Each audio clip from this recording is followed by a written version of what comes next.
Hi, I'm Reagan. I'm a playwright. I'm glad you like these videos. Let's talk about my favorite character hack. When first thinking about a character, it's really easy to try to base them on a symbol, emotional state, animal, object, or even a law. This is only a 2-minute video. It's a lot easier for me to give you a bunch of examples of how this works in the real world rather than give you the full 1-hour character lecture on how this would work. It probably would take more time than that.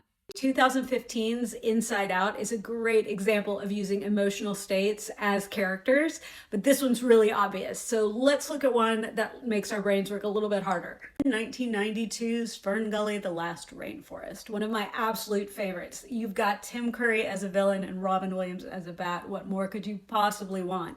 But this movie is a fantastic example of using characters to represent different ideas. Or in this case, you have a character that represents pollution, you have a character that represents the rainforest, and so much more. Highly recommend going back and watching it and seeing if you can make a list of all the different characters and what they represent.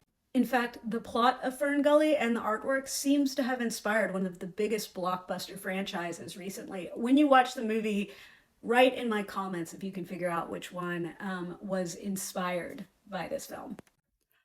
I use this technique in my play about poet Sarah Williams. There's literally a character that represents mansplaining in that play.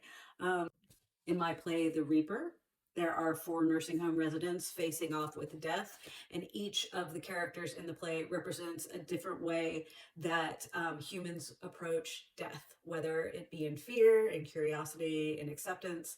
Each character takes on a different version of human emotion.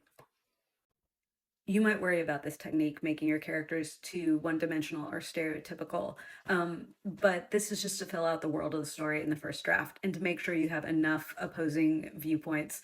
In the second, third, fourth, fifth draft, we're going to work on making the characters well-rounded using good writing technique that we can talk about later. That's all I have for today. If you want to talk about something else, put it in the chat and I will get to it as soon as possible. Have a good day.